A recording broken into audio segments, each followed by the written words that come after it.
بیٹیاں ہر ایک کے مقدر میں کہاں ہوتی ہیں، وہ صرف اسی گھر کو عطا کی جاتی ہیں جسے اللہ کی خاص پسندیدگی حاصل ہو۔ قرآن فرماتا ہے، اور اپنی اولاد کو مفلسی کے خوف سے قتل نہ کرو، ہم تمہیں بھی رزق دیتے ہیں اور انہیں بھی، یقیناً ان کا قتل بہت بڑا گناہ ہے۔ سورہ بنی اسرائیل آیت 31 کنز الایمان۔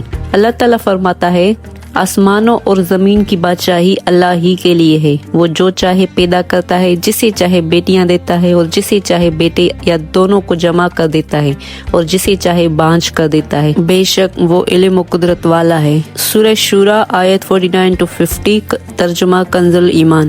آج کے دور میں سائنس نے بے شمار ترقی کر لی ہے، مگر افسوس کچھ لوگ اس کا غلط استعمال کر کے الٹرا ساؤنڈ یا سونوگرافی کے ذریعے یہ جاننے کی کوشش کرتے ہیں رحم مادر میں بچہ لڑکا ہے یا لڑکی۔ اگر لڑکی ہو تو اسے قتل کر دیا جاتا ہے۔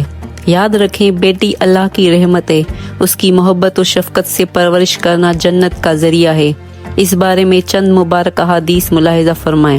حضرت عبداللہ بن عباس سے روایت ہے، مدنی آقا صلی اللہ علیہ وآلہ وسلم نے فرمایا، جس کے ہاں بیٹی ہو اور وہ نہ اسے زندہ دفن کرے، نہ اسے حقیر سمجھے، نہ بیٹے کو اس پر ترجیح دے، تو اللہ تعالیٰ اسے جنت میں داخل فرمائے گا۔ ابو داؤد جلد 3 باب 548 حدیث 1705۔ مدنی آقا صلی اللہ علیہ وآلہ وسلم نے فرمایا، جس نے اپنی 1 یا 2 بیٹیوں یا بہنوں کی اسلامی تربیت کی، ان سے محبت سے پیش آیا اور ان کا نکاح کر دیا، اللہ اسے ضرور جنت عطا فرمائے گا۔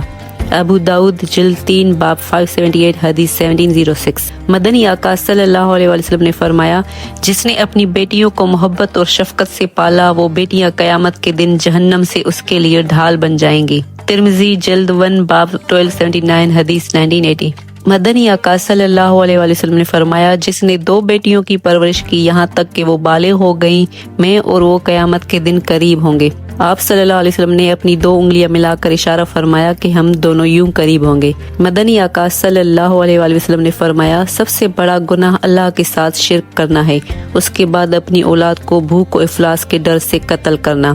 صحیح حدیث۔ بیٹیاں اللہ کی خاص رحمت ہیں، انہیں زندہ دفن کرنا آج بھی جاری ہے، شکل بدل گئی ہے، عمل وہی ہے۔ بیٹی اور بیٹے میں فرق نہ کریں، کیونکہ جنت ماں باپ کے ان قدموں کی راہ میں ہے جو بیٹیوں کے سروں پر شفقت بھرا ہاتھ رکھتے ہیں۔